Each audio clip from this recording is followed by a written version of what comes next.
Okay, just to let y'all know a little bit about what we're going to be doing today, let me introduce myself first, and then I'll let you know what all these things are here. My name is Rachel Rodriguez. I'm a nurse. I'm a registered nurse over at Barrio Clinic. Those of you who've been here before know about our program. We have a program that's specially funded by the state of Texas, the health department, that lets us provide education for diabetics to make sure that we can help you prevent some of those complications in your feet or in your eyes and those sorts of things. We have classes like this. We also see patients in the home. The people that can't come to us, we'll go to them with the education. We'll see people individually on site at the clinic. We'll see you one-to-one if you need a little extra instruction. And what we want to do really is help you to live as best you can with the illness. Okay, we tell people that diabetes it's a different kind of disease. Okay, sometimes we get sick and there's nothing we can do.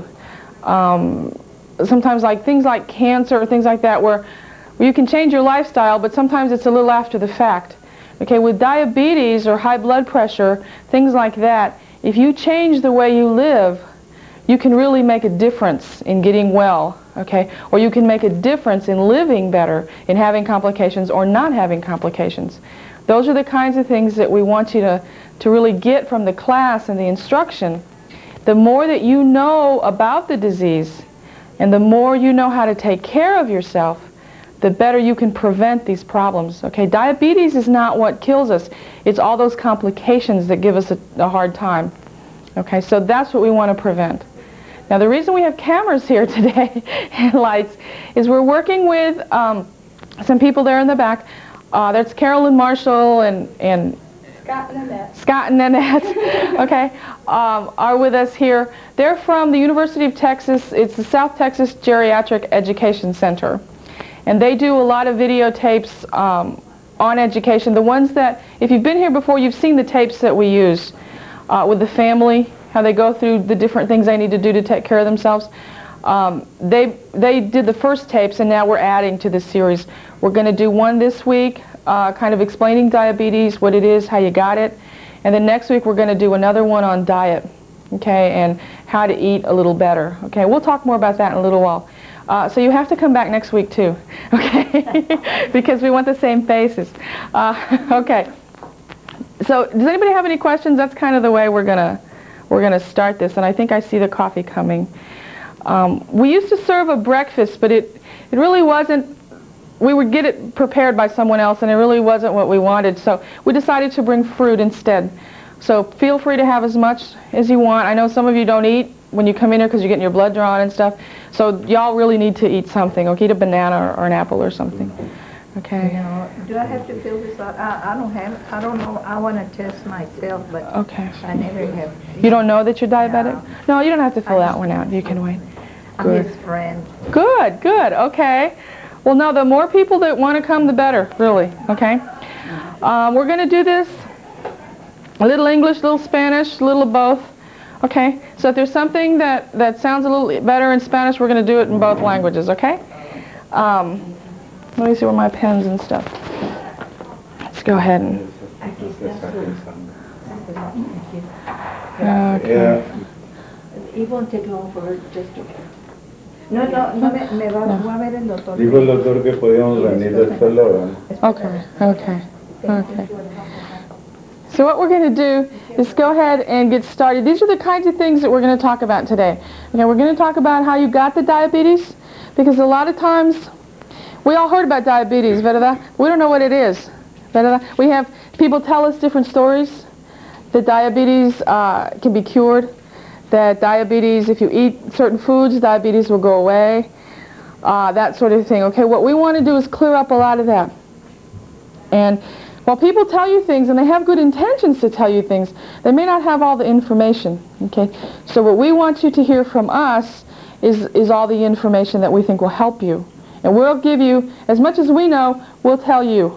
Okay, so as soon as we know something, we'll let you know. Okay, so we want you to explain a little bit of how you got the diabetes. The other thing is, what does it mean? The other thing is, how do you know you have it? Okay, this lady, for instance, you want to see if you have it. Well, now when you think about it, when we talk about the symptoms, va a ver si lo tiene, ¿verdad? Va a ver si, if you have the, maybe you know, you won't know till you get your blood drawn. But you're going to have an idea. Okay. Cuando no come mucho pan de dulce, Well, I said it doesn't help. Okay, if you eat a lot of sweet bread, it doesn't help. Okay, and we'll tell you more about the pan dulce in a little while. Okay, and then what now? What do you do now that you have it? Okay, how do you live with it? What do you do with it? Okay, so let me see if I can get this from falling down. Haha, we did it. Okay, let me see here. Actually, I think what I'm going to do is rip this off. Makes life easier that way. Okay. First of all is, how did you get it? How do y'all think you got the diabetes? Eating too much pan dulce? How else? By overworking the pancreas, or the pancreas not being up to par and producing enough insulin to convert the sugar. Okay. And therefore the sugar dumps into the blood and overloads the rest of the body with sugar. Okay. How did you do that? Hang on one second. How'd you overload your pancreas? By having too much weight Okay. for the insulin to keep up with the massive weight that you have. Okay. Okay. The pancreas can only do so much. Then the pancreas says, forget it. Limit. It needs help. That's We're right. supposed to give it help, or get your body down to the size that the pancreas can handle. That's right. Okay. The load it's got. Okay, so one of the things we talk about is risk. We're talking about risk factors. That's what we talk about, of how do you get diabetes. What makes you at risk, okay? What else? You were going to say something, sir? I was going to say, isn't it inherited, or what is it? Okay, that's another thing. So one of them is overweight. Okay, the other one is inherited. We're going to talk about these in just a little bit more, too. What else? Okay. So it's my father's fault. It's your father's fault. That's right. So you had nothing to do with it. Okay. Okay. What it is, let's talk about these, okay? Number one, let's talk about the inherited part. It's real important. A lot of times people think that, they think just that, okay? It's in my family, so there's nothing I can do, so it doesn't matter. Okay? I can do whatever I want because I'm going to get it anyway. That's not true. Okay? There's a chance you will get it. No one knows for sure. But if you do certain things, there's a chance that you won't get it. Okay, so it's not for sure that just because your family has diabetes, everyone in my family has diabetes, everybody. Okay, I don't necessarily need to get it. Okay, if I do certain things, I won't need to get diabetes. Okay, so it's not automatic. The thing is, la gente mexicana tiene más diabetes. Okay, the only people that have more diabetes than we do are the Indians. Okay, now if you think about it, nosotros tenemos sangre de indio, ¿verdad? Okay, especially the Mexicans, we have more, the Mexican Americans, we have more Indian blood in us, okay, than say the Puerto Ricans or the Cubans or the other Hispanics. Okay, so if you think about it a little bit, if the Indians have a lot of diabetes and we have Indian blood in us, then we're going to have more of a chance of getting it, okay? So, now we don't know exactly why the Indians have it, but we see it more. They're the people that have more diabetes than anybody in the world. Okay, and I think we're running a close second here. Okay, but that's why sometimes the Mexican American people have more diabetes. Okay, if you think back, there's probably somebody in all your families that have it. ¿Verdad? Somebody, either somebody, your aunts, your uncles, your grandmother, your father, your brother, somebody, your mother. See, I don't think of anybody in my family that doesn't have it, okay? I hadn't heard about it till my brothers and sisters. Your brothers and sisters. See, sometimes, too, your parents might have had it, but they didn't know. They might not have known anything about it. That's right. Sometimes, or it would be, I hate to do this, but it'd be like my grandparents, okay? Or my parents' grandparents might have died of something, right? And people say, pues quién sabe, se murió. Right? We don't know why they died. But it might have been that they had some sort of complication. Yes, ma'am? Could it be the diet? It could be that The Indians are more. they're thinking, I mean, there might be something to do with that, too. And if you, go ahead. I started to say the Indians didn't have no fast food drive. The Indians didn't have no Jack in the Box, right? Yeah. Okay, I think, They didn't have no food. no, but the thing about diet, and I think that's, we can scoot over to the other one, the overweight one, is that a lot of times we like to eat what we like, not necessarily what's better or healthy or whatever, okay? And we all have that same thing. I mean, it's a battle all the time, right? I mean, if you have a choice of fried chicken and biscuits and gravy and mashed potatoes or broccoli and spinach, I mean, what are you going to choose? Okay, so it's a question of just kind of thinking, okay, what is it that I need to eat? Okay, when we talk next week about the diet, a lot of people think, ay, pues me tengo que poner en dieta, right? We need a diet. That's really not what we want you to think, because it's not what you need to do. You don't need to go on a special diet. People say, give me a sheet, right? And I'm going to follow this sheet of paper, word for word. Well, we all know that's going to last about 2 minutes, right? And then you're going to say, forget it. So if I see the ad, you're going to say, I don't want to do this. I don't want to live like this. You don't have to. Okay, what we want you to do is just learn how to balance your food a little differently and eat some things that maybe you didn't eat before. I mean, my father eats green beans and broccoli now, which he never did before, right? Okay, so those are the kinds of things that you need to try a little bit more. And once you can balance that, that's all you need to do. Okay, and you do a little exercise. Maybe, I always tell people, you know how you always fight for the first parking place? Right? And you drive around for 30 minutes until you find the parking place right in front of the door at the grocery store. So, right? Okay, so maybe you park a little farther away and you walk a little more. Okay, that's exercise. You know, exercise doesn't mean you have to run around the track and do all this stuff. All you need to do is move around maybe a little more. Okay, maybe take a walk around the block. Do some things like that. So it's nothing, it's a change in your life. Okay, but it's not, I don't think it's anything real horrible that a lot of people think when they think they have diabetes. Okay, now going back to the overweight, that's why we tend to gain weight. We only eat what we like. And sometimes what we like is a lot of potatoes, a lot of rice, a lot of bread, a lot of fried things. Little manteca never hurt anything. It tastes a little better with a little fat. Okay, I like things better fried. Okay, all that kind of stuff. Okay, then you don't exercise. You go home, you watch TV. Maybe you cut the yard once a week. Okay, there's different things that once you start thinking about it, you can put all these things together, right? And then you see, well, maybe I can see why I gained a little weight. Okay. So those two things, if you're overweight, that's one risk, okay? If you're overweight and you have a lot of diabetes in your family, now you got both risks, okay? And then you don't exercise, then you got 3 more. And then then you got 3, right, all total. Is exercise or lack of it the third item? Well, it's not really a risk factor if you look at a list of risk factors, but it's something that contributes to being overweight. So if you don't have a good diet, actually, I shouldn't do that because those are the really big ones that we need to talk about. I just kind of automatically go down the list, but like not eating right, not exercising, all those things contribute to being overweight. And those two things combined are going to put you at a little higher risk. Okay, also, women are at higher risk than men. We don't really know why, but women are a little bit more high risk. Okay, for the type of diabetes that we're talking about. Okay, you all. Did anybody have diabetes as a child? All y'all were diagnosed as adults? ¿Verdad? You learned about the diabetes as an adult? Okay. Then all of you have diabetes type 2. Okay, there's 3 types, or 3 kinds of diabetes. With type 1, and that you usually see in children. You ever seen little children that have diabetes and they have to give shots every day, every day, every day? Okay, those children are going to need insulin the rest of their lives. Okay? Now, what you all have is la diabetes tipo 2. You've got the type 2, and you might hear that. Okay, so you need to know that if you're sitting in the doctor's office and you hear somebody talking about type 2 diabetes, you're not going to go, God, is that bad? Is that worse or what?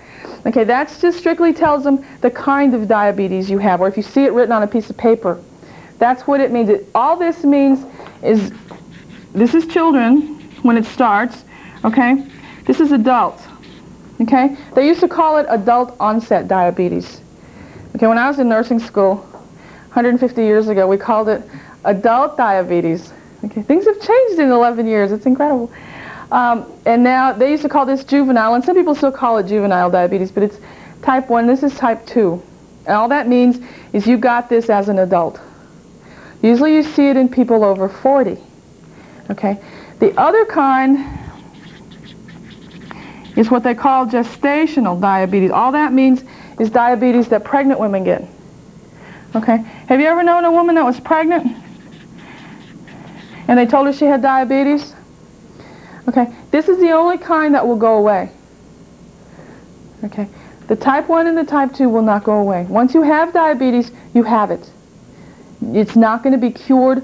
It's not going to go away, but you can control it. Okay. That's the key. And people may tell you, people that you know when you talk to them or something may say, no, pues ya tenía diabetes, pero ya no lo tengo. Okay, right? It's gone. I used to have it, but I don't have it anymore. Okay. No, I don't have it because I'm super fired. No, it's gone. Yes, sir. Give us a definition of diabetes. Is it a shortage of insulin or is it an excess of sugar in the blood? Okay, I'm going to get into that in just 1 second. I'm going to go through the whole physiology of how you got it, or what it is. Okay?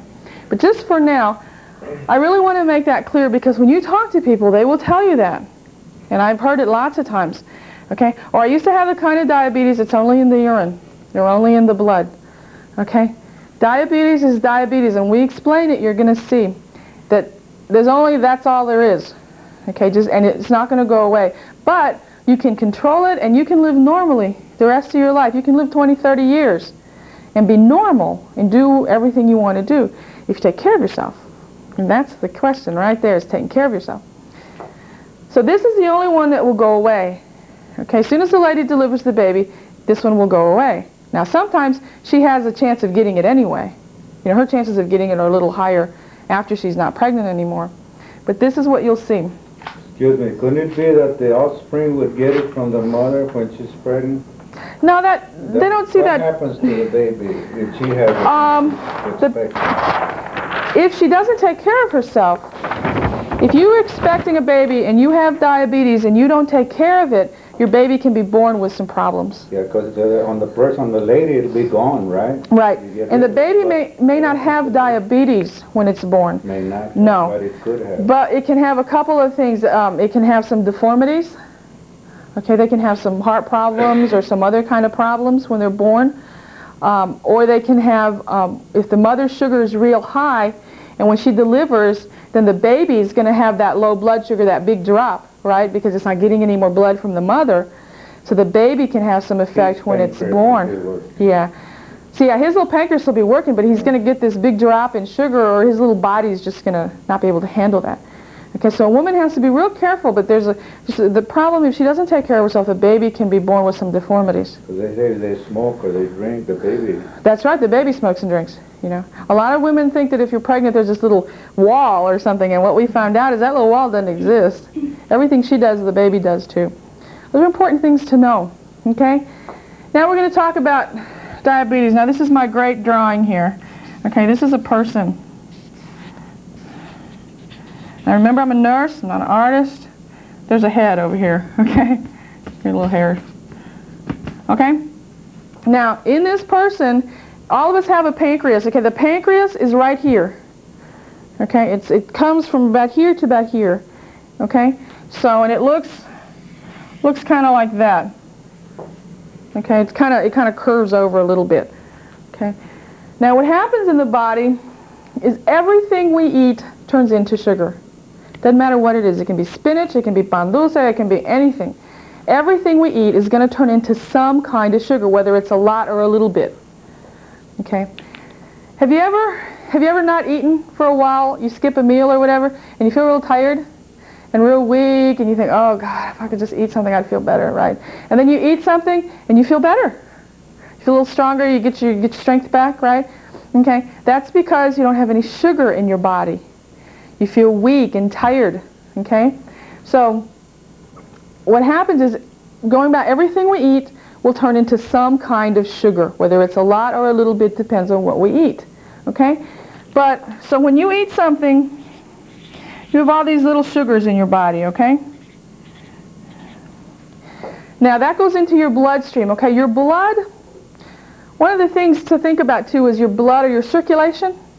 Your circulation is your blood, okay? And that goes through your whole body, from your head to your toes, everywhere. It circulates through your whole body, through all your organs, through your kidneys, your heart, your brain, your pancreas, everything, okay? So when you eat something and you digest it in your stomach, it goes into your circulation. It goes into your blood system. That's how we get all the nourishment that we get. Does that make sense? Okay? You eat something, it digests in your stomach, and then it goes into your bloodstream. Okay? And then it circulates through the whole body. So you eat the sugar, and the sugar's in your blood. It's got to do something. Okay? The only way it's going to work is with insulin. Okay? And insulin is made in the pancreas, right? Okay, the pancreas makes the insulin. That's all it does. Okay, makes the insulin. So this is your insulin. Now the thing that happens in the body, okay, is that sugar doesn't work without insulin. They have to work together. Okay? Without sugar, insulin doesn't have anything to do. Without insulin, sugar doesn't work. Does that make sense? Okay? Okay. So el azúcar y la insulina trabajan juntas. Okay? Y una no trabaja sin la otra. Okay? You have to have them together. So what happens is the insulin links up with the sugar. And then it works. And then you feel better. Okay? So say you've been out cutting the yard. And you're tired and you're sweaty and you didn't eat breakfast. And it's about 2 o'clock in the afternoon and you haven't eaten at all. And you feel real bad. Right? You're tired, you're weak, you feel bad, so you think, I'm going to eat a candy bar. Okay? Well, you eat a candy bar, and it's got a lot of sugar. Okay? So if everything is working the way it should, you eat the candy bar, and you digest it, and it makes sugar. Okay? Then, the pancreas starts to work, and it makes insulin. Then they hook up together, and you feel better. Okay, because it works, and you feel better. Okay. Now, when you have diabetes, what happens is, okay, you've been out in the yard, and you're working hard, and you didn't eat, and you eat a candy bar. Okay. You don't have any insulin. You have diabetes. Your pancreas does one of two things. It either doesn't make any insulin, or the insulin it makes doesn't work. Okay, so you eat this candy bar and you think, oh, I should feel better, right? But what happens? There's no insulin. There's nothing there. So what do you think the sugar has to do? Is the sugar going to work? Take your word for it, it won't. It won't, right? Sugar's not going to work. Why? Don't have no insulin. There's no insulin, okay? Okay, it's just like a car motor. You know, everything works together, right? I mean, if you don't have no spark plugs in the car's not going to go nowhere. Okay, nothing's going to happen. Okay, same thing. You can have all the gasoline in the world, but if you don't have any spark plugs, you're not going anywhere. It's kind of the same thing, okay? If you have all this sugar, but you don't have any insulin, you're not going anywhere. Okay? The sugar's not going to work. So where do you think the sugar stays? In the blood. In the blood, right?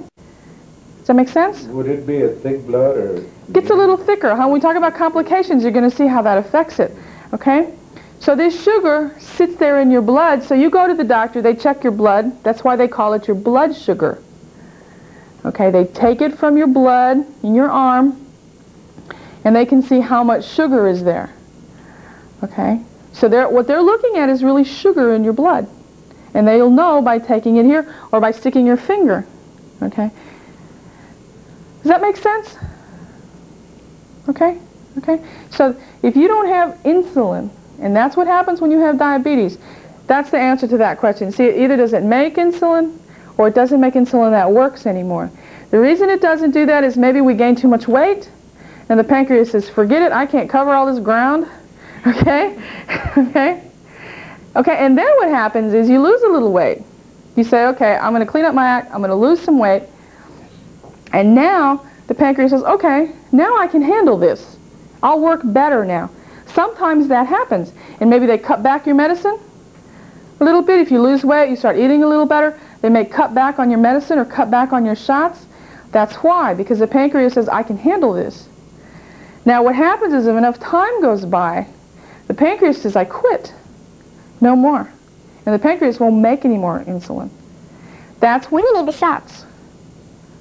Okay? The insulin only comes in a shot. How many of y'all take pills? Okay, okay. What do you take, insulin? Not taking nothing for 2 months. I didn't want to bring it up, but for 2 months I've been tested. I tested last month and it was good without. Good for you. Okay. And that's what I'm doing here today. Okay. See if I don't.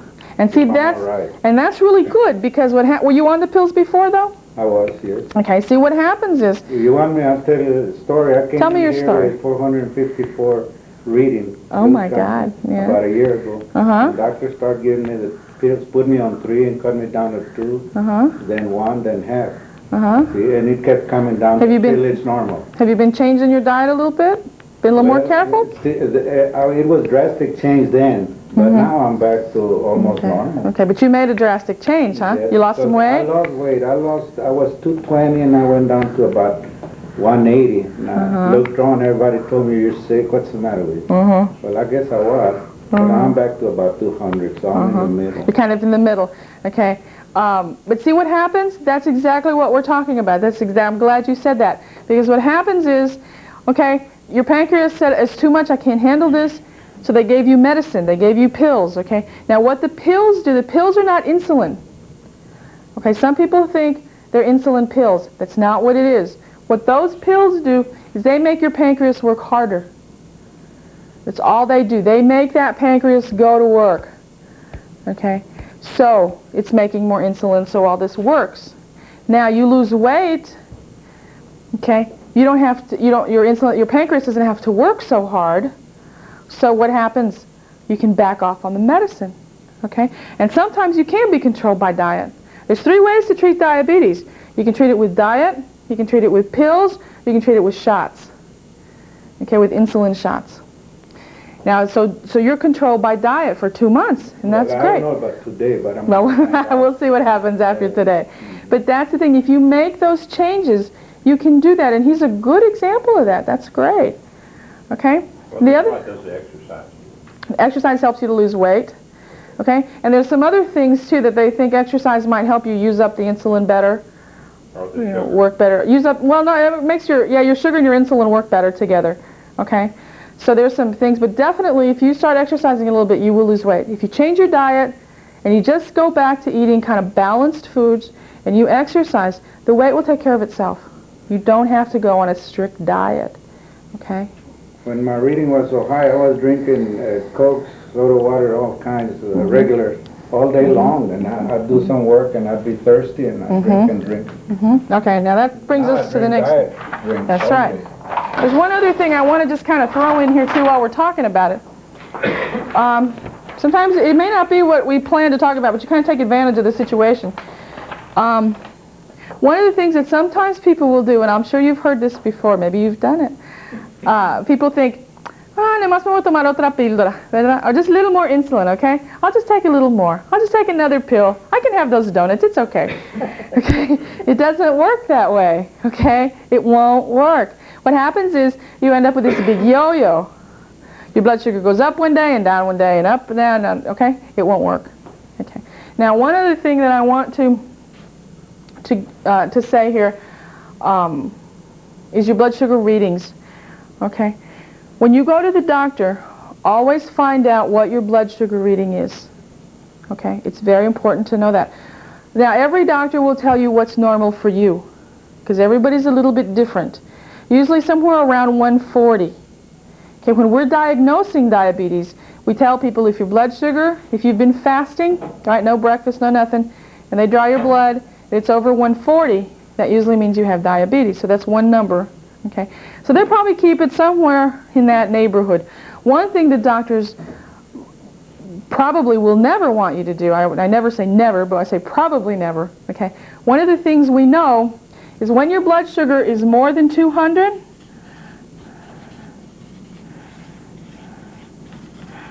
if your blood sugar stays at more than 200, you're going to have a bigger chance of having complications.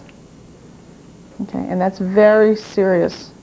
So always try to keep it below 200. Okay, they'll tell you somewhere, they'll give you the normals, and it'll be 1 something usually. Okay, I can't think of a doctor that I know of anyway that would keep it more than 200, because more than 200, you're starting to run the risk of having complications. Okay, doesn't mean automatically they'll happen, but you have a much better chance.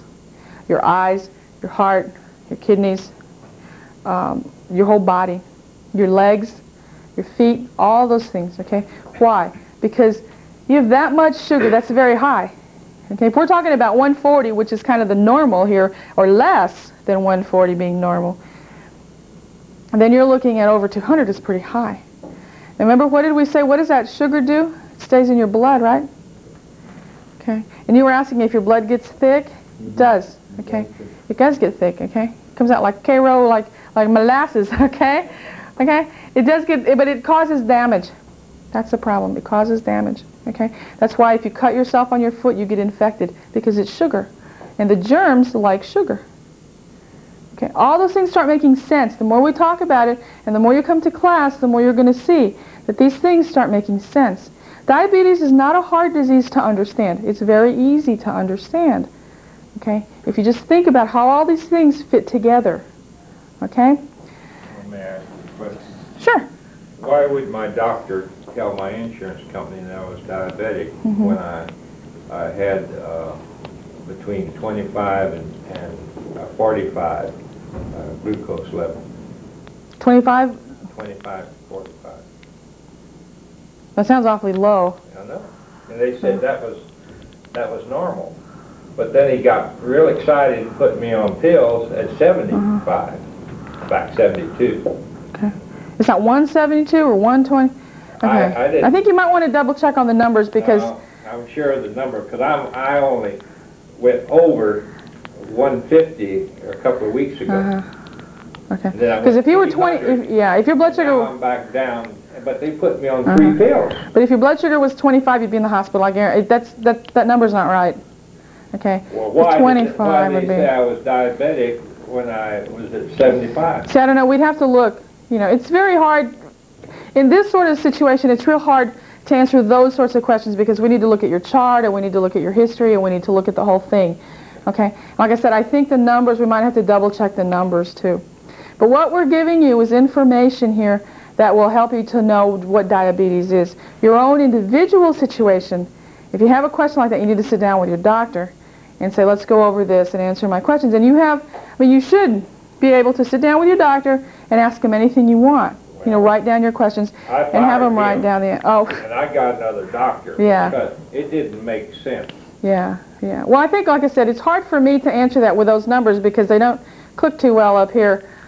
But I think we'd have to sit down and look at your chart and the whole bit. So that's a little more individual. It's a little out of this range here. But to think about this, like I said, make sure that it's not over 200. Okay, you don't want to get the complications. Okay. Now, one other thing that we need to talk about is just how do you feel when you have diabetes? What kind of signs and symptoms did you have? Okay. You thirsty? Very thirsty? Bit of that? Okay. You go to urinate more often? All the time. Okay. What else? Hello, sir. ¿Cómo está?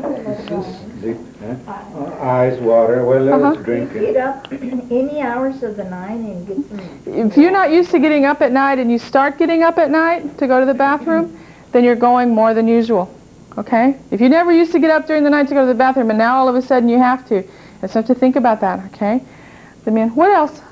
Very tired. Very tired. Sleepy. Very sleepy. Okay. Anybody grouchier than normal? Or can you tell? Huh? Can you tell if you're a little more grouchy? Sometimes you get a little cranky. Okay? A little. A little. We're also nice anyway. Okay. There's another one though, another big one.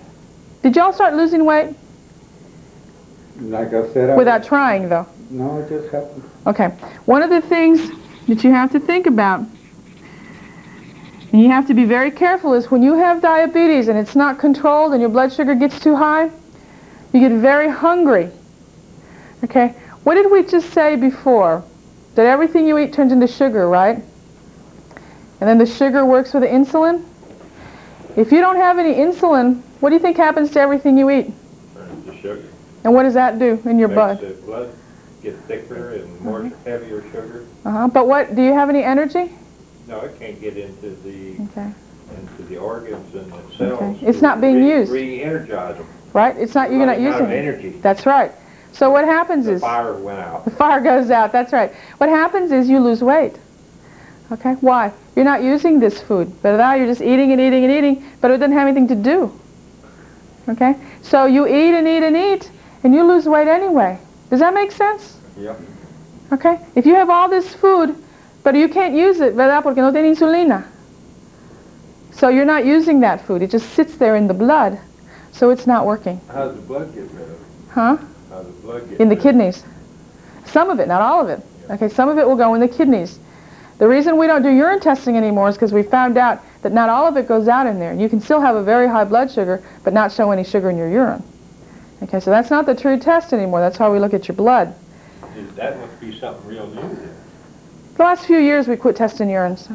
Yeah, very rarely do we do that. But, so you get very hungry and you lose weight. Same reason you get real thirsty. The body needs to get rid of the sugar. It's trying to get rid of the sugar. So it goes through the kidneys and we urinate and we get rid of it.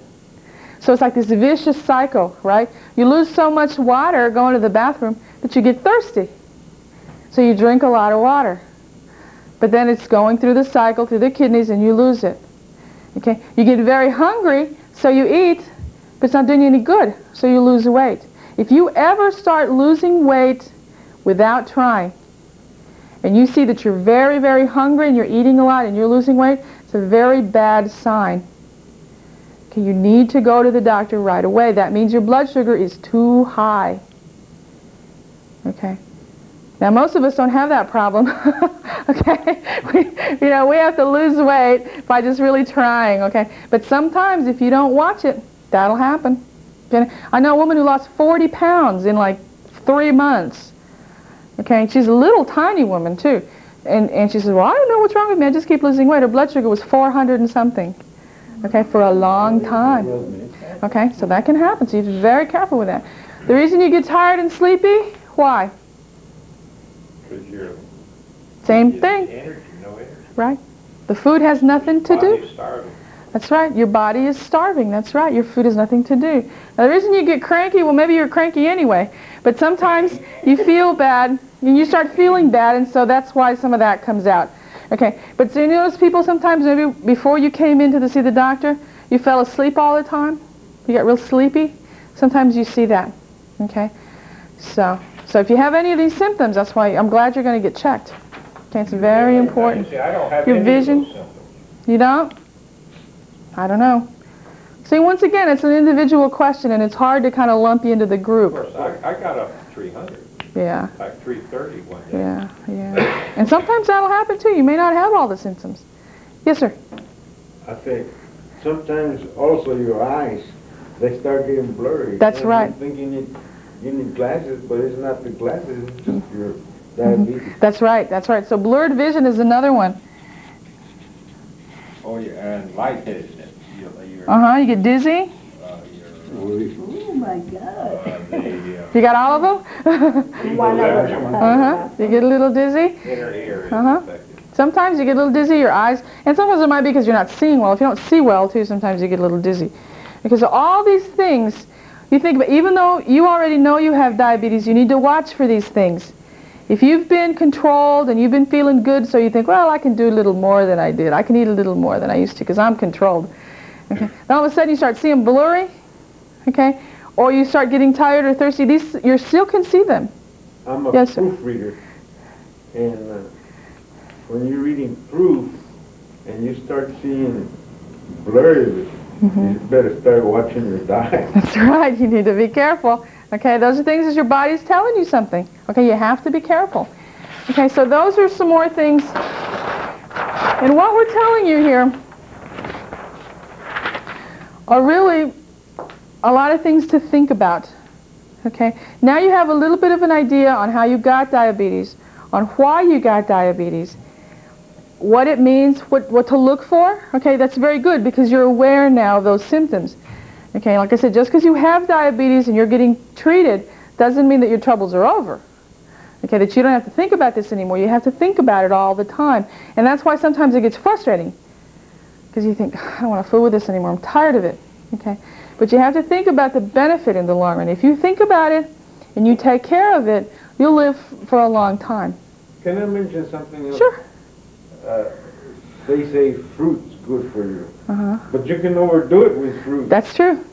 I knew a lady that ate, what was she eating? She says, well, mija, I don't know what's wrong with me because all I'm eating is fruit. But she was eating like 6 or 8 bananas a day. Okay. Okay, so her blood sugar is going to go up. Okay, so everything in moderation, that's the word.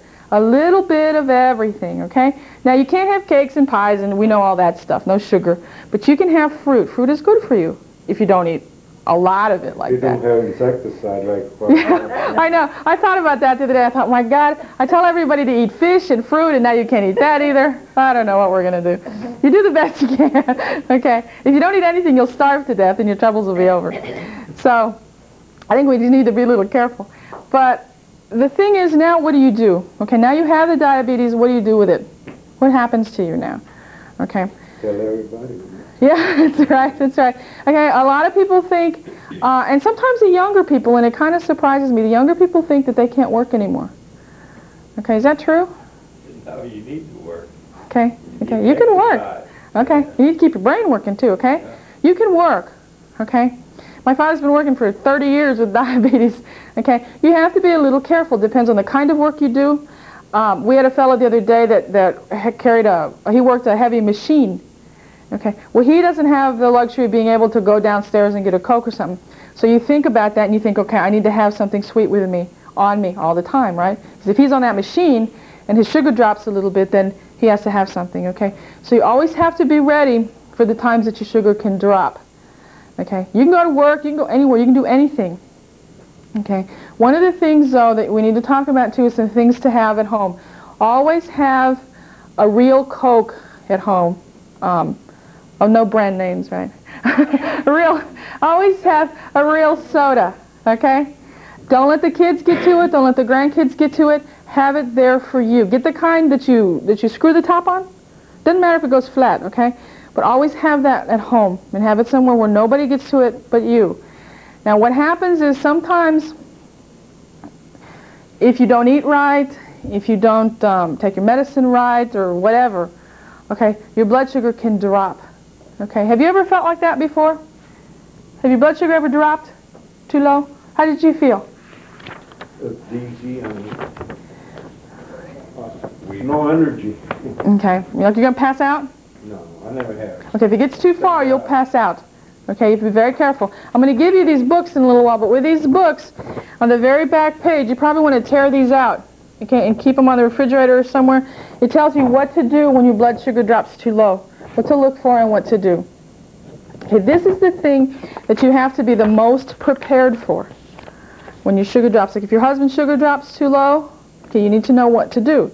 You don't get scared because you can fix it real easy, okay? But you're going to see them. They may get a little dizzy, weak, sweaty, just like you're going to pass out. It's exactly how you feel. And you will if you don't take care of it. So what you do is you take that Coke and you just drink it down, the whole thing, okay? Just drink it, all of it. If you get orange juice, put sugar in it. Okay, not too many people will tell you that, but I know from experience that orange juice is good, but you put sugar in it and it'll work faster. What you want to do at that point is get that sugar to come right back up. Okay? At that point, you need sugar. So what you do is if you ever start feeling weak and tired and sweaty, like you're going to faint or pass out, you take something. Always have it handy. If you're out on the street, okay, if you're working or something, you have those little candies they tell you to take with you, those little hard candies, put it under your tongue. Okay, don't just eat it. Some people will tell you to eat a sandwich or eat a banana or something like that. If you eat something, it takes longer to digest. So what you want to do is drink something so that it's already liquid and it'll work faster. In 10 minutes, you'll feel better. Okay. The thing is, if you don't take care of it, in 10 minutes, you'll pass out. Okay, or you'll have to call EMS and you get really sick, you end up in the emergency room. So the thing to do is just drink that down, okay? Either orange juice with sugar in it or soda. Soda's the best, really, because it's so thick and full of sugar, okay? That's the only time we want you to have sugar, Okay, if you have this other stuff, put it under your tongue. Okay, so always remember, read this and keep it handy so you'll have it, okay? The other thing that we're going to get into more next week, and I think it's almost time for us to stop here, but I just want to bring up one more thing, and we'll talk about it more next week, but it's also about how you eat, okay? Everybody takes their pills in the morning? Okay, that pill's going to work in 30 minutes. It's going to start to work. It's going to work whether you eat or not. Okay, so if you take that pill and you don't eat, you may feel like this. Okay, you always have to just make sure. That's not to say that it's going to happen. Some people say, well, I never eat and I feel great. Okay, well, it's not necessarily going to happen, but it can. And what we want you to do is kind of get used to changing a little bit so that you don't have these problems and you don't have to take that chance. That's what it is. You're taking a chance, and we don't want you to do that. So what you do is say, this is, I'm running out of ink here, okay? This is the day, okay, and this is the morning, 7 o'clock or so, okay, and you go through the whole day till about 6 o'clock in the evening, okay? So you take your pill, say at 8, you take your pill, okay? So you ate dinner about 6 last night, okay? You didn't eat a snack, you didn't eat nothing, you just went to bed. So at 8 o'clock, you take your pill, and you say, I'm too busy, I don't have time to eat. I don't like to eat breakfast anyway. I'm not going to eat. So you don't eat over here till about noon, okay? You're not giving your body a lot to work with. If there's no food in your body, oh, you got some more, thanks. Okay, there's no food in your body, so what can happen is that pill's going to work and start bringing that blood sugar down. That's what the pill's supposed to do, right? The pill's going to work, start bringing that blood sugar down. If you don't have any food in your body, nothing in your system, then you may start feeling bad. Okay? So remember, the pill doesn't know that you don't like to eat breakfast. Okay? So you have to try, at least we ask you just to try to eat something, whether it's a piece of toast, a piece of fruit, a little cereal. Try to get something in your stomach for that reason. Okay? Because you don't want to have to be driving down the street and all of a sudden you start feeling real bad. Okay? So the pill's going to work. Now if you're on insulin, that's even more serious. Okay? The insulin starts to work. The pill will work for several hours and it'll go away. Okay? But what the pill does, remember we said, is it kind of helps the pancreas to work a little harder. Okay? The insulin, you're just shooting that insulin into your body. So it's going to start working. Okay, and there's different kinds, and they take longer times to work. A lot of times you take combinations of insulin. The doctors might put you on combination, or one that works real fast together with one that works a little longer. Okay, that's why you have to be even more careful with insulin. If you're taking those kinds that work together, then you have to eat at regular times. Okay, if you don't, what happens is you ate dinner at 6 and you're not eating in the morning, so your blood sugar's down here. Then you say at noon, well, I'm real hungry, so I'm going to eat. And I'm so hungry, I don't care what I eat. I've been waiting too long. Okay? It's the other thing that happens. If you get too hungry, you're not going to be as careful. You're not going to think about it because all you want to do is eat. Okay? So you eat, and then you say, well, I ate a lot. I don't need to worry about this anymore. Okay? Then come dinner time, you're way down here. Okay? So what happens is your blood sugar ends up doing this all the time. Okay, and it can't be regular. What you want it to do instead is be like this throughout the whole day. Just normal.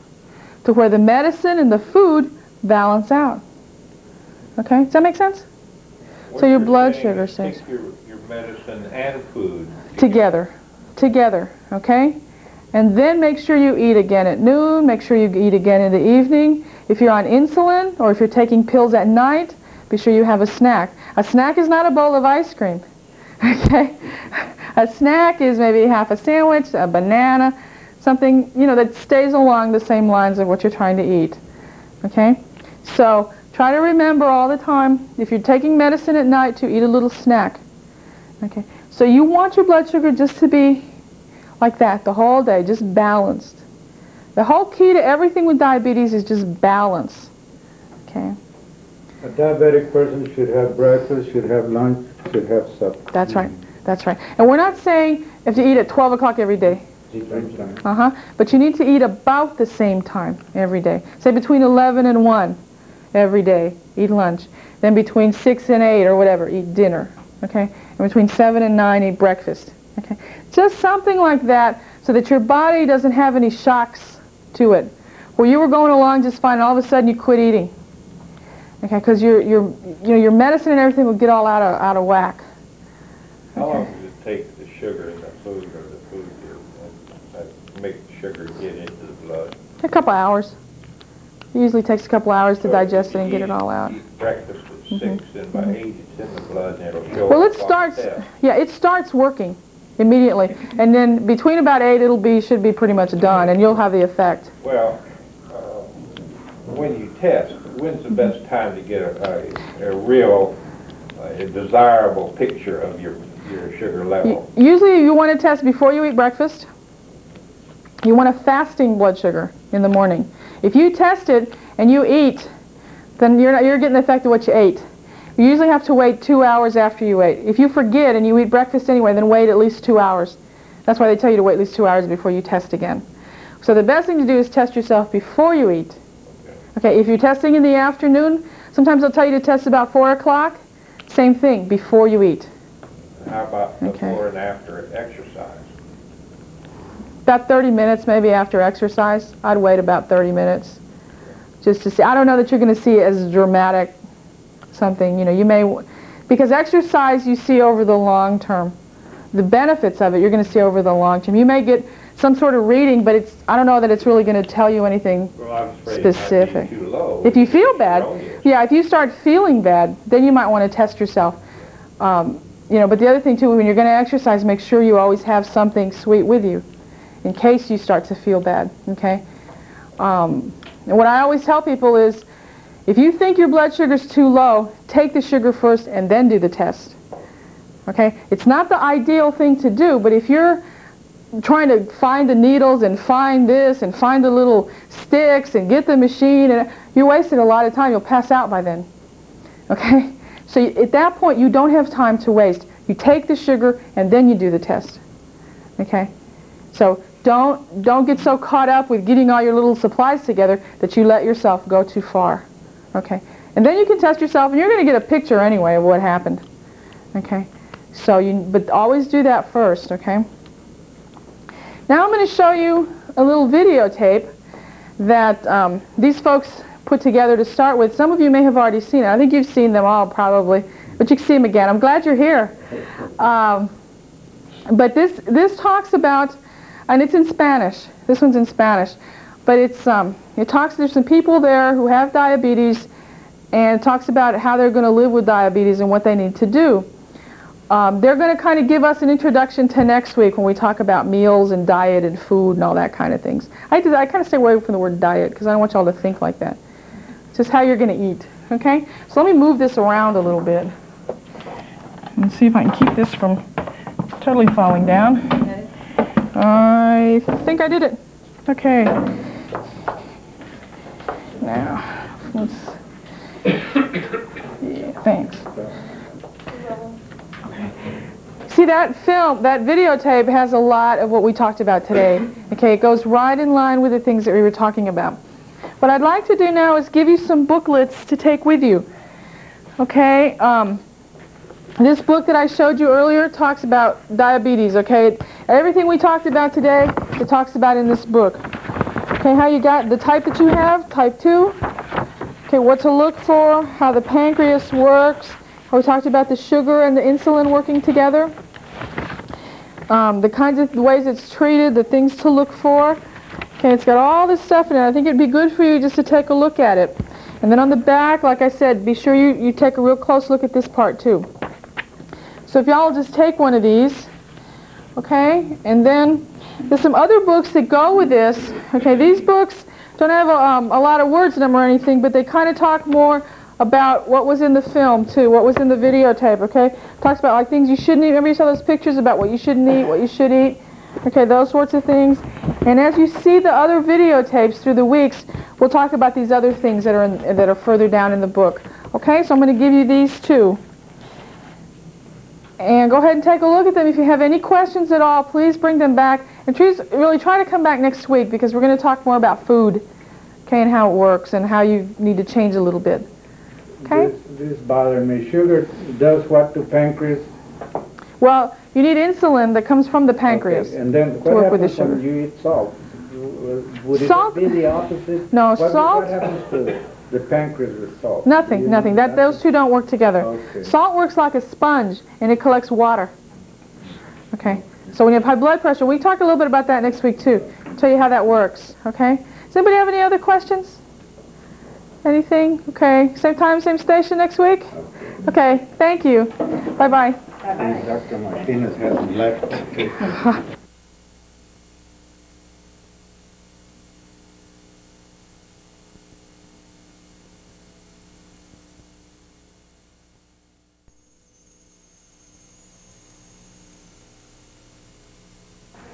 But I don't know whether the rest are. There's some more. I mean, Sure, there's plenty. There's plenty. There's some more. Okay, what we're going to talk about today is diet, okay?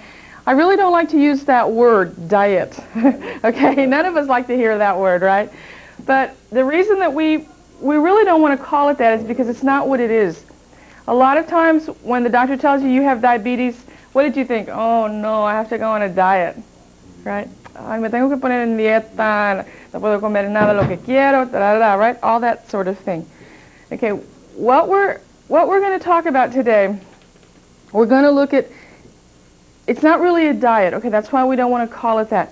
All we're going to do is help you to change the way you eat a little bit, okay? Change the way, some of the things that maybe you're used to eating, like pan dulce, of course, have to go into your past, okay? You can't eat those anymore.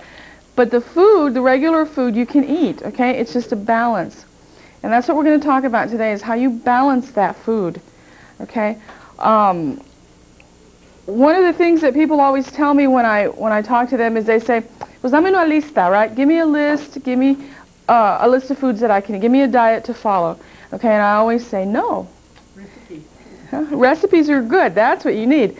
Okay, but just a list, just a sheet of paper is not going to be good. And I'm not doubting what other people tell you. I don't want you to not believe what other people tell you, but I'm going to tell you why we teach it the way we do, okay?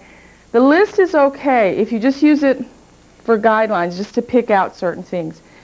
But if you use it to say, okay, today I'm going to have a ½ ounce of this and a ½ cup of that and a third a cup of that, se va a fastidiar. You're going to get tired of it. Okay? Right? How many of us have tried it? I've tried it. How many of you have tried it? And you look at this list and you say, oh, forget it. Right? And you say, and see, what happens is then you say, I felt better before. I'm just going to go back to eat what I used to eat. And I'm not going to worry about it anymore. Okay? That's what we don't want you to do. So if you get frustrated with this, you're going to go back to eat the way you used to eat. What we feel and what we're teaching you is that if you change a little at a time, you'll do it forever because it won't be that hard for you. Okay? So if I give you a list and say you got 1,000 calories and that's all you can eat, you're going to do it for a couple of weeks and then you're going to say, well, forget it, I'm not going to see her again. Okay? And then your blood sugar won't come down. Okay? But if you make these changes a little bit at a time and you see that you can eat the food that you're used to eating, we're just going to change it a little bit. And that's where the recipes come in. Okay? Then you'll do it for a long time and you'll lose weight and your blood sugars will come down. And okay? Everything will work out. So that's why we don't call it a diet. We call it meal planning. Okay? It sounds better. But really it's just changing your habits a little bit. That's all it is. Now, what we talk about first, I want to back up. Before we get into what you eat and how you eat it, I want to back up a little bit and tell you why we do this, okay? First of all, remember we said last week that everything we eat turns into what? Sugar, that's right, okay? And we said depending on what you eat, depended on how much sugar, right? Okay, so what we're going to talk about now is the kinds of sugar and the different things that we eat and how we're going to balance all that out, okay? So, y'all have seen all this word, right? Carbohydrates? Okay, you see those all the time, right? Carbohydrates. What does carbohydrates mean? What is it?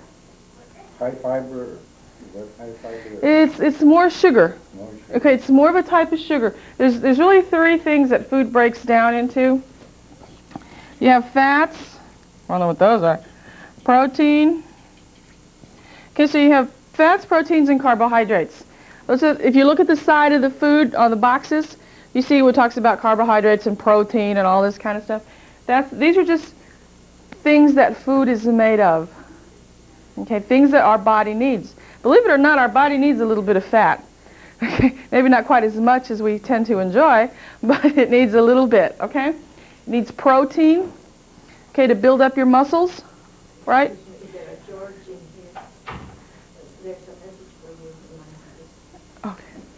Okay. You need protein for your muscles so you can keep walking and moving around and everything. And carbohydrates, since those are a lot of the sugar, the starchy kind of things. Okay. You always see people say, well, you can't eat too much starch, or you should eat more starch. That's what carbohydrates are. Okay. They're okay. We hear them called sugar. We hear them called starch. Okay. We're going to tell you the difference between some of these things. This is what we're going to talk about most. Okay, this is where a lot of the energy foods come from. Remember they say if you're gonna be in a race, or if you're gonna be the runners, if you watch the TV, they'll say he eats a lot of spaghetti because he's gonna race and he needs all those carbohydrates. Those are the kinds of things we're going to talk about. Okay, so say you feel bad. Okay, you're weak and you're tired and you've been cutting the grass and everything, and you eat a candy bar. Okay, what's going to happen to your blood sugar? Is it going to go up or down? It's going to go up, okay? Have you ever done that before? You've been real tired? I don't like candy. You don't need tired, or you drink a soda or something like that, right? You drink a soda with all the sugar, okay? And then you feel real good for a little while, and then what happens? About an hour or so later, it goes away, right? It's gone, okay? Now that's what they call a simple sugar. Okay? There's two kinds of sugars or carbohydrates. There's simple and there's complex. What happens with a simple, okay, when you eat that candy bar, you drink that soda because you were weak and shaky, okay, what happens is your blood sugar is down here, okay? It shoots all the way up. But because it's a simple sugar, that means that it digests easily, quickly, okay? And it digests and it's used up real fast because it's simple, okay? So it shoots way up, but because it's simple and it doesn't move and it works real fast, your blood sugar is going to come back down. ¿Verdad?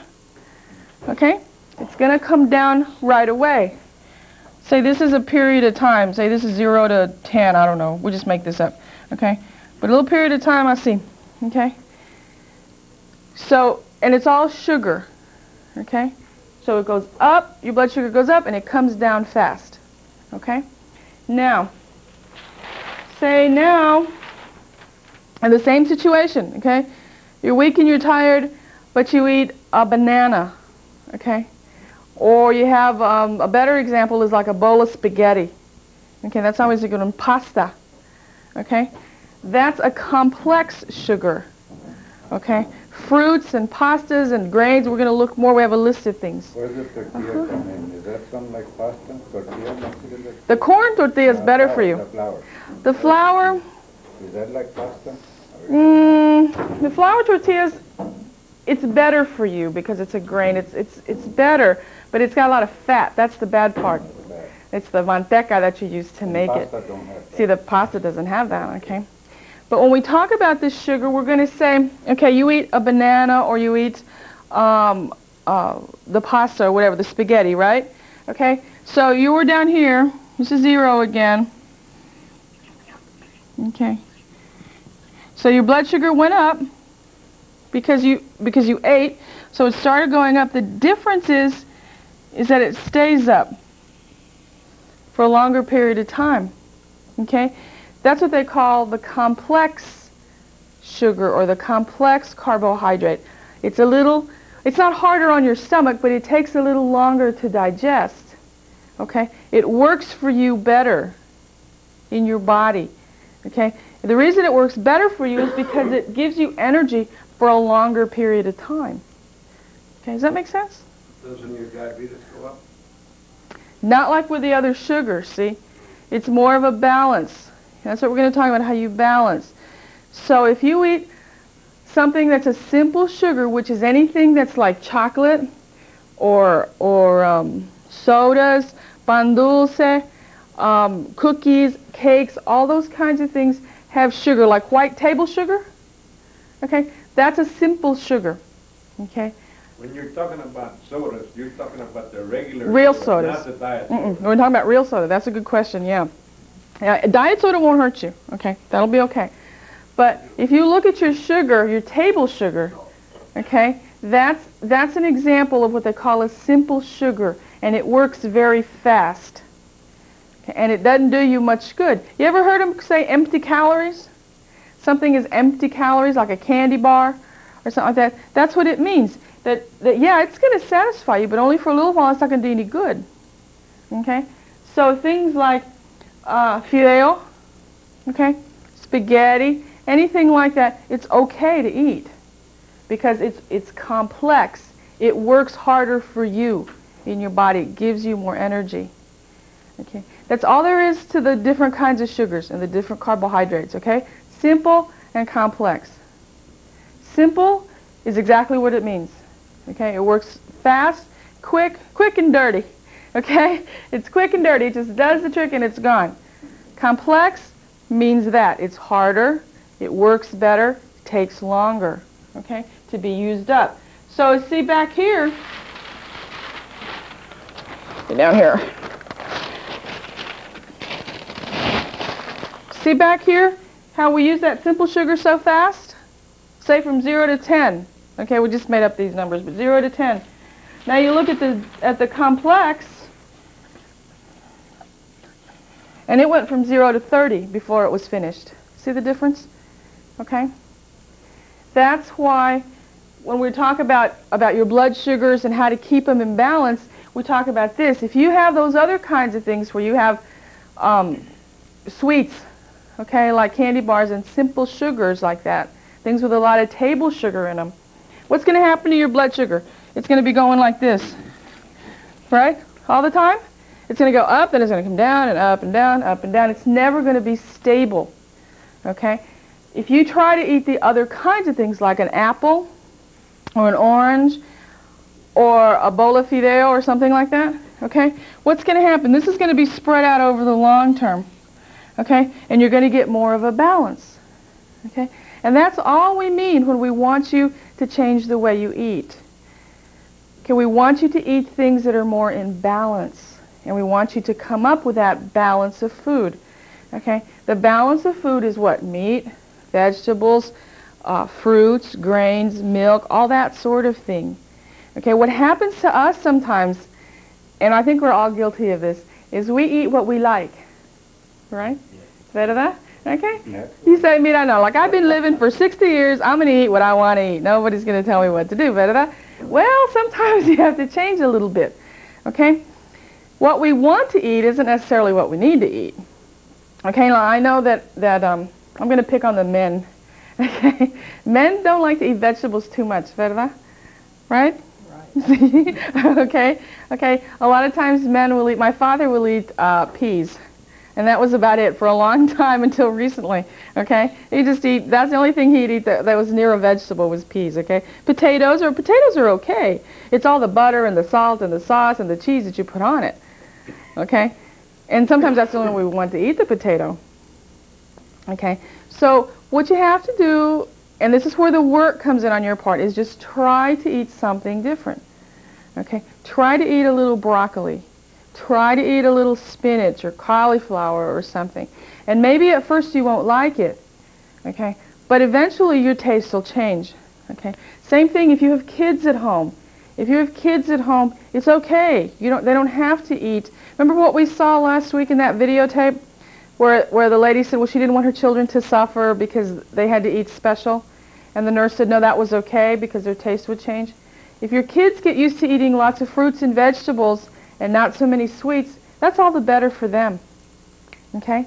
So it's okay to make that change, even if you have the kids at home. They'll learn to eat a little healthier, okay? Same thing when we talk about meat, okay? Boy, you like that juicy steak that's grilled outside, and you put on the barbecue pit, boy, it's good. Okay, what we always tell you is the juicier the steak, the worse it is for you, okay? Porque tiene el gordito, okay, when it's marbled in there, and you pick that piece of meat that has a little bit of marble in it, all that is cholesterol. Okay, and that's fattening, and that's not good for you. We're going to talk about cholesterol in a little bit. Okay, but that's not good either. Okay, so any animal meats, animal fats, okay, are also not going to help matters any. So, are you still cooking with manteca? No. Okay. Okay. Everybody uses oil probably at home. Mostly. Oil. Okay. I'm going to jump in here. It's a little bit off the track, but I'm going to jump in a little bit. What kind of oil do you use? Mazola, okay. Remember when you're looking at things, and you take this home to your families también, when it says no cholesterol, it doesn't mean it's not fat, okay, or it's not fattening. Cholesterol is one kind of fat. Remember we talked about the sugars, the carbohydrates, okay? We need to talk about the fats too, okay? So the carbohydrates are one. We're talking about the fats for a minute because I think it's important, okay? You got cholesterol, and you got all kinds of stuff. You got like saturated fats and unsaturated fats and polyunsaturated, and you hear all those words on TV all the time, right? Well, what does it mean? Okay, which ones are good, which ones are bad? Well, you know that cholesterol is not what you want, okay? Cholesterol is a fat that's in the blood, okay? We make cholesterol naturally in the liver. We make it normally. So what we eat is extra, okay? Anything that has cholesterol in it that we eat is extra because we already make it naturally in our bodies. So what happens is when you say you eat eggs and bacon and refried beans cooked in little manteca, okay, that's just got an enormous amount of cholesterol, okay? Because of why? Because of the yellow in the eggs? That's where the cholesterol is in the eggs, in the yellow part, okay? In the manteca, that's all it is. You know, if it's real manteca, that's what it is, okay? The bacon, once again, it's all animal fat, okay? So anything with animal fat has cholesterol. Okay, manteca de puerco, that's a little lump of cholesterol is what that is, okay?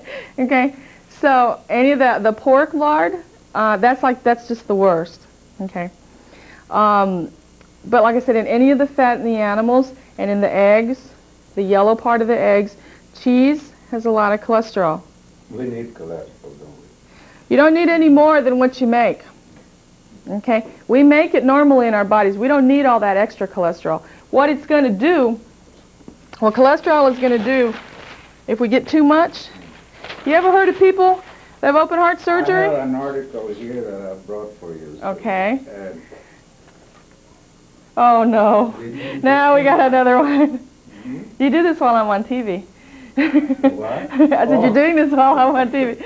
I wanted to wait to see when, but... Yeah, no, I'm glad you did. Let me look at this, and let me finish what I was going to tell you first, though. Okay? What happens with the cholesterol, okay, it's just manteca. If you look at it, that's what it looks like. Okay?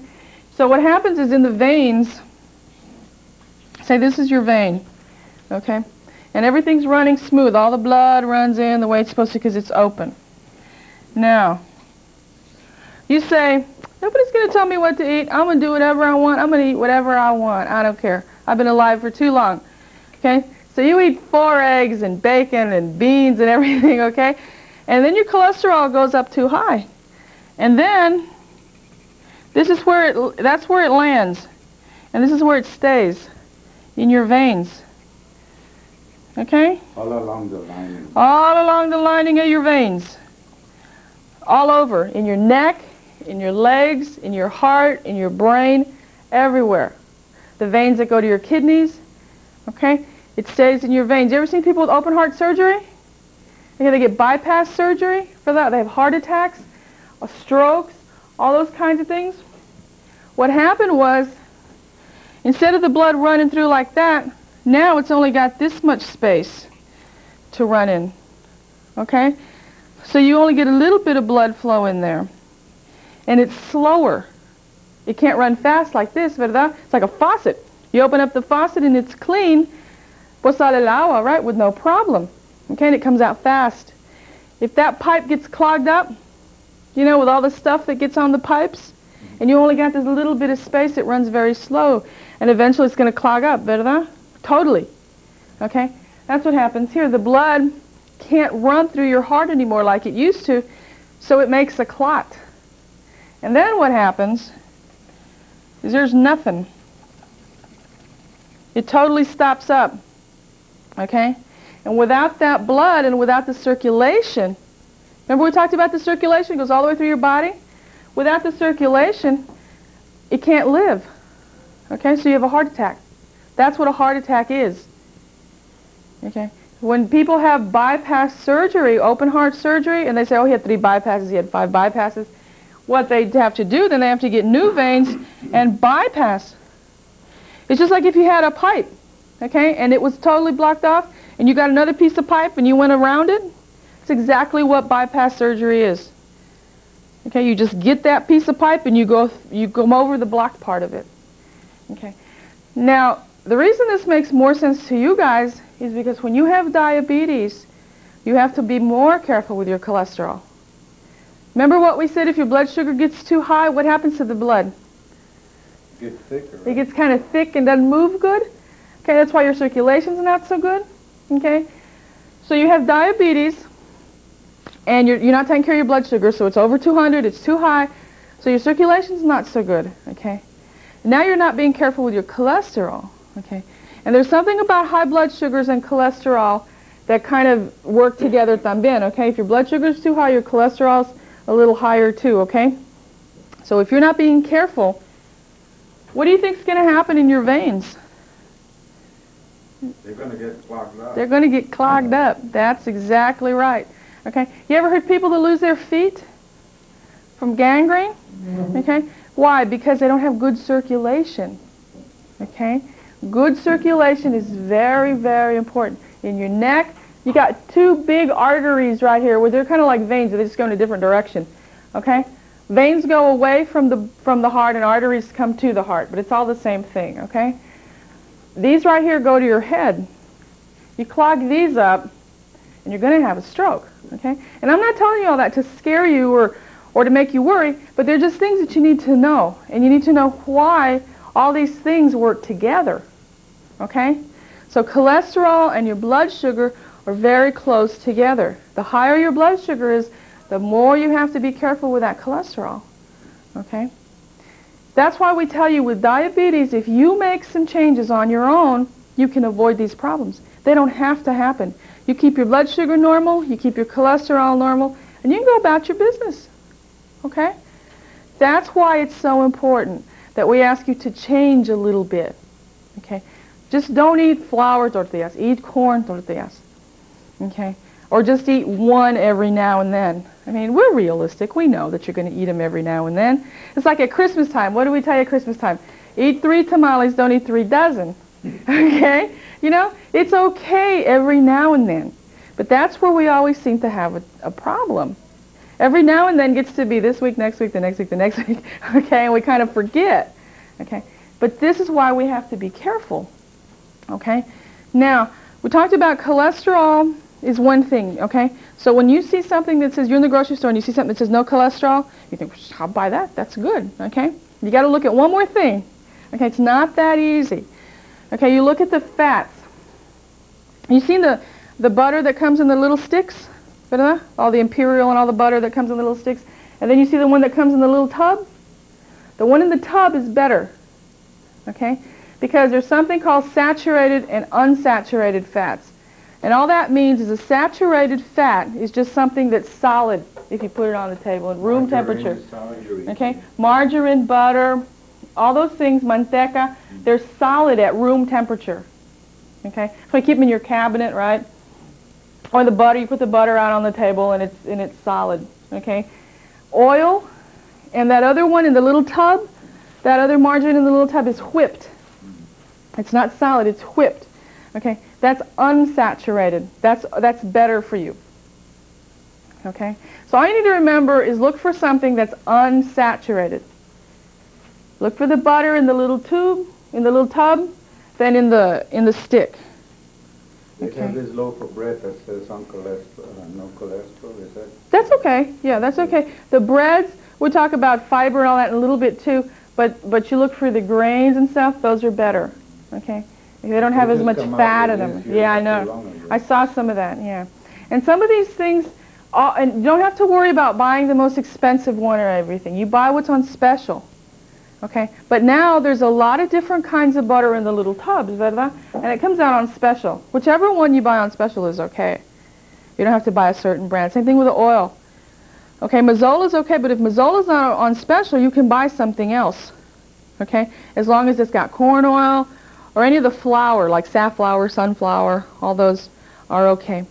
Okay? So what you need to do is you need to look at the label a little more carefully and start reading and see if it's got saturated fats. Okay, because like the Crisco, okay, that's vegetable oil, okay? But what kind? It's got like palm oil and all that kind of stuff, soybean oil, all those things that are saturated fats, okay? So always just look at the label, and you're going to look for two things. If you're going to look at oils and fats and butters y cosas así, you're going to look for cholesterol. Obviously, you want it to say no cholesterol, okay? And unsaturated fat.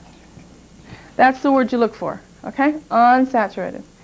All these things you do are going to keep those blood fats down. They're going to keep your circulation better. Your circulation will be better. So if you keep your blood sugar down and you keep these cholesterol down, have you ever heard of your triglycerides? También when you go to the doctor, he said, oh, your triglycerides are 300. You know what that means? That's another blood fat. Okay? This one's a little harder because it's also related to sugar. People that drink a lot of beer have high triglycerides. Okay? Okay? If you drink a lot of beer, because beer has sugar. Okay, now for some reason, this particular fat, the triglyceride, that particular fat is related to fat and sugar. Okay? So if you have diabetes, now your doctor will tell you whether or not you can drink alcohol, or how much, or when, or whatever. He gives you some guidelines. What I tell you is don't. If you can possibly avoid, just avoid it altogether. Okay, there's a couple of reasons why we want you to avoid alcohol. One is it's fattening. It's got sugar, especially beer. And people who tell you that, well, I just drink scotch because it doesn't have a lot of sugar. Okay, alcohol is alcohol. Okay. The other thing is, though, is we don't know exactly how the alcohol works with the medication.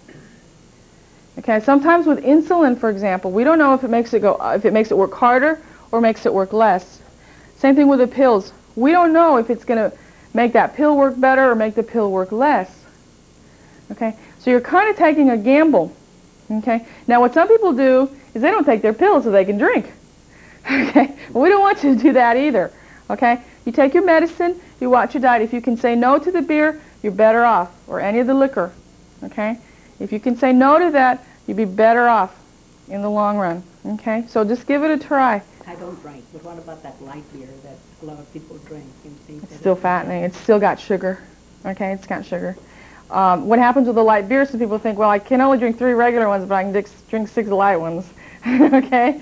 Okay. Same thing with cigarettes. People say, well, I'm going to smoke those cigarettes that are low in tar and nicotine. What happens to those is you inhale them deeper and you smoke more of them. Okay? So it really doesn't solve the problem. Okay? If you can possibly give it your best shot to just avoid it. I won't sound like Nancy Reagan. Just say no. But if you can possibly do it, try just to avoid it. Okay? And then your doctor will give you a little more guideline on that one. So we talked about fat, and we talked about carbohydrates, and then I think I'm running out of space here. Let me see. Do we have some more of these? Ah, thanks. Wait, I got one more left here. Okay, we talked about proteins. Thanks. Okay, we talked about proteins. Proteins are good for you. Okay, proteins are things like meat, eggs. Okay, we just told you not to eat eggs. Okay, you can't eat. Try not to eat more than 3 a week. Okay, because eggs aren't all necessarily bad for you. If you eat less than 3 a week, or you just eat the egg whites, okay, what my mother does for my father, because he has diabetes and open heart surgery, he has the whole bit. But she takes the eggs, and she takes out the yellow part and makes scrambled eggs just with the whites. You put a little picante sauce in there, and they're fine, okay? They taste like eggs, okay? Because they have protein in them, and they're good for you, okay? Same thing with milk. Milk is good for you, okay? But try to drink low-fat milk or skim milk, okay? It's because of the fat. Okay, so see, we're not telling you can't have these things. We're just telling you to change a little bit. You can still make tacos. My mother makes these chicken tacos. Now, how did she do it? She told me the other day, and I always forget when I try to remember. I've told them several times in here. What you do, she gets the shells, the corn shells that are already made in the store, which she never would have done before, right? Because you had to make them in the manteca. But now she buys the shells. Okay, she buys turkey meat. If you cook ground turkey meat and you don't tell anybody, they're not going to know that it's not a hamburger. Okay? Ground turkey meat, you put the same spices. You put the comino, the garlic, the salt, you put all that stuff in it. Okay? They're not going to know. Okay, a little chile in there if you want. You make the taco. Put lettuce, tomato. You buy some low cholesterol cheese. You shred it up on there. And you've got crispy tacos. And they're not bad for you. You put them in the oven, just let them warm up. Okay? They're not bad for you. They're fine. Okay? Same thing with like enchiladas. You can do that if you use, just don't run the tortilla through the manteca to soften it up. Just kind of like put it in the microwave or something like that sometimes so you can soften it up a little bit in the microwave. Okay? Or you don't even need to. Just get it out of the package, put your low cholesterol cheese in there, wrap it up. You can still put the salsa because that's not going to hurt you. Okay? Lettuce, tomato, whatever you want, cheese, whatever you want to put on the top. You put lettuce and tomato on enchiladas, but you know what I mean. Okay? Anything like that, you can still do it. Okay? So you can cook with the turkey meat instead of the hamburger. Okay? And it's really not bad. My father never would have eaten it in all his life if he hadn't had that operation. But now he eats it and he likes it. Okay? Same thing with meatloaf. You can make a meatloaf out of that and put the same things you would have put in the meatloaf anyway. Okay? And it's going to taste good. Okay? So you can still eat things that you like. You can still eat a steak on the grill every now and then. Just don't get the ones that are real marble. Get the ones that are a little leaner. Okay? Chicken, you can eat the chicken. You can eat it any way but fried. Okay? Fish. Without the skin, right? Without the skin. Yeah. And the thing is, if you take the skin off, okay, then you get used to eating it without the skin. Okay? If you take it off before you cook it, then you get used to eating it that way. Okay? You can fry it in the oven. También, okay? You can put the breadcrumbs and all that stuff on it, put it in the oven, and it tastes like crispy fried chicken, okay? It's a change, okay? And it's not going to be the same thing all the time, but it's going to be okay. Same thing with the beans. If you want to refry the beans, you put a little bit of oil, okay, and more water. Same thing with the rice. You just put a tiny bit of oil in there just to brown the rice, real fast, okay? And you put a lot of water. Very little manteca, very little oil. Okay? So you see the changes, they're not that bad. Okay? It's different. I think the biggest difference is you have to try to eat more vegetables.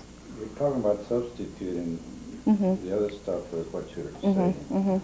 That's basically all it is substituting. Only buying what's on special. Okay? The only thing that I've found that's a little more expensive, I think, than other things is the cheese.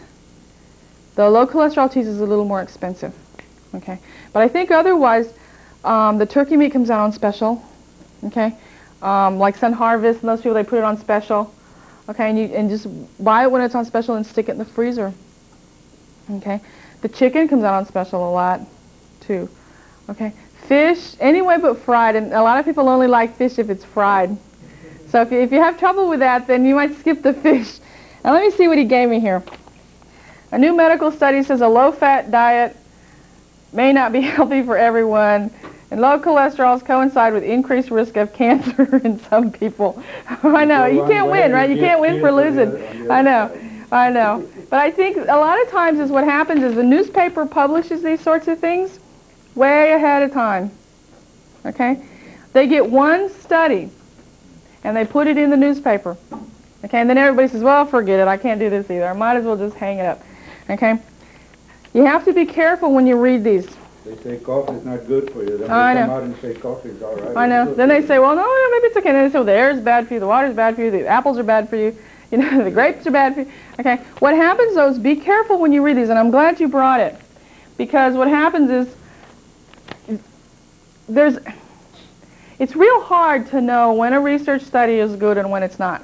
Okay? It's final, yeah. Uh-huh. And what happens is, and I don't mean to doubt the newspapers, but they print a lot of things. Okay? And some are not exactly accurate.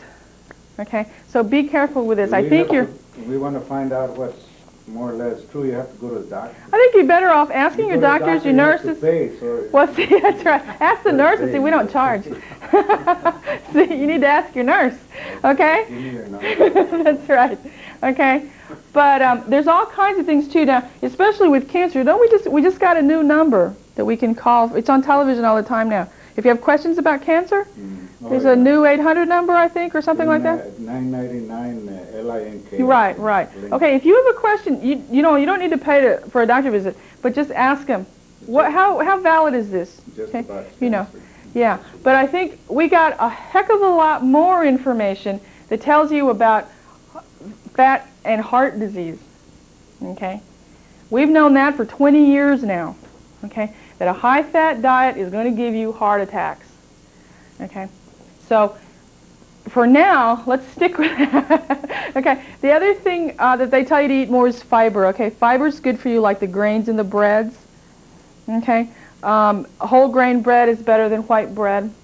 I stick my slices in the toaster all the time. My sandwich is toasted on toast. Oh, me too. Yeah. I think that helps. Yeah. Well, I don't know. I think it just tastes a little better, you know, but it didn't hurt. But if you can have any kind of grains, wheat bread, any kind of grain is better than white bread. Okay, white bread, the white flour is all made with all the chemicals, and they do all this stuff to it to make it white. And so none of that stuff is any good for you, and so you lose all the goodness of the grain. Okay, so go back and see if you can try to eat some more of that other, what do they call it, pan oscuro? Okay, a little bit darker, yeah, brown bread. Okay, yeah, anything there's a bread that H-E-B has. It's a cracked wheat bread. I paid like 69 cents for it the other day at the grocery, 69 or 79 cents to it. And it's a good sized loaf of bread, and it's good. You don't check the calories? Huh? You don't check the calories? If you're eating grain bread, you're not going to be so bad off. The white bread has more calories. Okay, don't worry too much about that. If you just don't eat a lot of bread. The one that says 40 calories shot up to well, see, that's the problem. If you, that's right. You buy the one that's that light bread and low calorie bread and the little teeny weeny slices. Buying certain things and you're going to pay $2 a loaf for some of that stuff. This other bread, just try not to eat too much of it. Eat a couple of slices a day, maybe not more than 4 a day. Okay, and you can pay 79 cents for the bread. And it's wheat bread. It's cracked wheat. It's bicentennial bread. It's got that little guy on the front. Okay, it's good. It's good, and it's always cheap. I've been buying it for about a month now because I just found it. French bread. French bread's very rich. Yeah, the problem with French bread, it's too good. And then you put a little butter on it, and it gets even better. Okay, biscuits, yeah, the same thing. Like I said, nobody's telling you never to eat them again. Okay, you can do it, but you just have to be careful. You just have to watch it. Okay, you can have 2 biscuits in the morning, okay, but not 4, okay, and not some at 3:30 with your coffee, okay. That's what we're talking about, is just being careful. When we talk about you can have a serving of rice, okay, that's not a serving this size, okay, it's a serving, a normal size portion, okay. Okay, well, just a serving spoonful, you know. But what happens? We say, okay, that's 1, okay. So you just have to be kind of careful. I'm going to show you a little something here. I'm going to give you all these books because we've talked about a lot of things today. Okay, and I know that sometimes, you know, they kind of get by you sometimes. But one last thing I want to mention before I go into the books is how you eat on time. Okay, remember we talked about last week, you should eat around the same time every day? The same thing, okay, you're not eating all those sugars because you don't want your blood sugar to go up and down, right? All those simple sugars, you want to keep it balanced, okay? So what you want to do is you want to keep this balance between your food and your medicine. Okay? You always want those things to be balanced. Okay, now you don't take medicine, so your food really needs to be balanced. Okay? I don't know what I'm doing, but like I told you, I'm almost on the 3rd month of no pills. And the last time we were here a week ago, my reading was good. Yeah, we'll see. 126. See? You just need to you're probably just being a little more careful. You're probably not even aware of it, but you're being a little more careful. So you want to eat about the same time every day, okay? Eat breakfast, whatever time is normal for you, between 7 and 9 o'clock, say. You eat lunch between like 11 and 1, somewhere around there. Dinner between about 6 and 8, okay, or 5 and 7 or whatever. But about the same time every day, okay? If you're taking a pill at night, if you're taking any medicine at night, eat a snack. Okay, remember we said a snack's not a bowl of ice cream. A snack is a half a banana, a half a sandwich, okay, something like that. So try to keep that balance, and the book talks about that too. This is a real good book because it talks about all kinds of things that, and it gives you examples of things to eat and not eat. Okay. See, it talks about like eat fruits and vegetables. Okay. Then here it says eat less sugars and sweets, so it has like the big red X's. Okay, and here it talks about eat less fat. Okay, all that kind of stuff. And then it gives you, the thing I like most about this book is it breaks the foods down into different groups. We talk about food groups all the time. Okay, you talk about starches and the grains, this is what's good for you, this is what's not good for you. Okay, like the chips and all that kind of stuff. Okay, they got too much fat in them, they're not good for you. Okay, talk about the meat and the protein, what's good for you, what's not good for you. And it just goes through every category of food like that. Okay? There's even some vegetables you need to try to, vegetables with cream sauce, vegetables with cheese sauce. Okay, it's the sauce that's the killer. Okay, when you buy them frozen, if you buy them frozen and everything, make sure they don't have a sauce on them. Okay, because that's not good for you. Okay, same thing like this, okay? The fruit juices, be careful with that. I'm glad I saw that. The fruit punches and all that kind of stuff, be careful. Some of those are more sugar than juice. Okay, try to drink more than natural juice, okay? You can even make your own. I mean, if the oranges are on sale, you can make your own orange juice, right? You could just squeeze the oranges and you paid a lot less for them, okay? Or the limeade or the lemonade or something like that. You put a little equal in there, okay? On the lemonade, you put a little equal. It'll be fine, okay? So those are the kind of things that you change. Here's a good one too on the fats, okay? But remember, you don't have to buy special food. You don't have to buy diet food. You don't have to buy anything like that. You buy what's on special, where you can get the best prices and what's in season or whatever, okay? And then you can eat anything, okay? Yeah, you can't eat the sugar, the pies and the candy. We talked about that. But food-wise, you can eat all of that stuff if you just eat it in moderation, okay? Just serve yourself one time. Okay. The other thing that I just want to mention too is exercise. We didn't talk about exercise too much, but you always need, of course, need to clear it with your doctor before you start anything, any kind of exercise. But what we're talking about is really just walking. Okay. Remember we talked about how you always drive around for hours and hours until you find the closest parking place to the door. Okay. Well, a little bit of exercise means parking a little farther away and walking. Okay. Don't drive around for 15 minutes till you find the spot. Okay, park a little farther and walk, okay, or go to the mall and just walk around a little bit, okay. All we're talking about is moving around a little bit more than you do normally, okay. So first you check with your doctor, you say, I want to start doing some walking, is that okay? He says, sure, go ahead.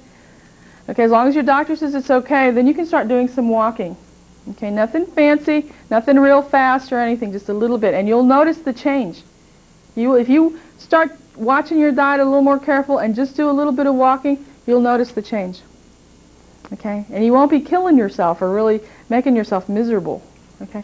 That's what we want. We want you to just do this to where it becomes a normal part of your life and you don't get frustrated with it and you don't just say, forget it. You don't feel bad.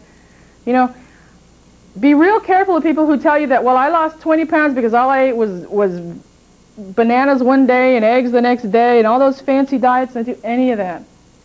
None of those kind of fad diets that they talk about. Okay, you go down to 1,000 calories one day and 10,000 calories the next day or something like that. Don't do any of those because those are not good for you, especially if you're diabetic. You're going to make your blood sugar just go all over the place. Okay, so you need to be real careful with that. Don't listen to a lot of those things. Are you going to give us a diabetic sheet?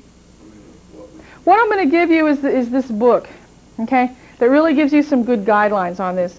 If you want a sheet, I think the doctors over there have them, okay. Once again, I really caution you to not just live by that sheet, okay, to just go ahead and I think if you look through the book, it's going to give you a lot of good information on what you need to change, okay. You may need that sheet at first to kind of get started or whatever, but I think you're going to find that what's in here, if you follow the guidelines, you're really going to just be able to eat pretty normal. Just make a few changes. Some diet sheets? Just, yeah, get a couple. Get a couple. People want them. 15. 15. Yeah, 15. Okay. Okay. The other thing is, though, before you start that, make sure that those calories are okay with your doctor. Okay. The number of calories. They come anywhere from 1,000 to 1,800. Make sure that that's enough. Okay. Because you're a man. You're what about? How tall are you? 5'10". 5'10". You might want to just double check the 1,500 calories. I think it's okay, but 1,500 for a year and a half ago, yeah. and I went down to 185. Yeah. Yeah. And see, everybody's different. Some people need that. Let it go. Yeah. And I went up overnight. Yeah. And see, some people need a little more of those guidelines than others. We're all a little different. Okay? And if that helps you, then go ahead and do it. As long as you don't get frustrated with it and just say, forget it, I don't care anymore. You know. After the evening, Yeah. Okay. Now what I want to do now is just show you the videotape that's going to give you a little hint of what we talk about next week. Next week we're going to talk about complications. Okay? And what happens if you don't take care of your blood sugars, the kinds of things that it can affect. Okay? Everybody tells you to take real good care of your feet. Okay, we're going to show you the videotape that talks about that. And like I said, none of these, I'm not telling you all these things to scare you or to make you feel bad, but they're just things that you need to think about and to think that you can avoid all these things. You can prevent all these problems. You don't have to have them. If you just make a few changes, okay, you can avoid all of that misery. Okay? And all this stuff about people say, well, I got to die of something, right? Me tengo que morir de algo. Okay? The problem here is you don't die right away. Okay? If you have a stroke, if you lose your foot, any of those things happen, okay, you can live for 10 years. And it's the quality. How are you going to live? Okay, and how is that going to affect your family también? Okay? All those are things you need to think about. It's not just a question of, well, I'm going to die tomorrow. You know, you may not be that lucky. Okay? And if you have a stroke and you live for 10 years, are you going to be miserable? Okay? When you didn't have to be, if you could have just taken care of it. Okay, and avoided it. Okay. How can you, okay, will you give me something on popcorn, you know, without the butter? It's good for you. Not too much salt. That's Mm-hmm. good. It's good for you. It's got a lot of fiber. I sort of got hooked in it. Mm-hmm. Mm-hmm. Yeah, that's fine. Without a lot of butter or salt, it's good for you. It's fiber. Mm-hmm. Okay? Did all that make sense today? Very much so. Okay? Okay, good, good. Okay, well, thank you. Let me show you the videotape now.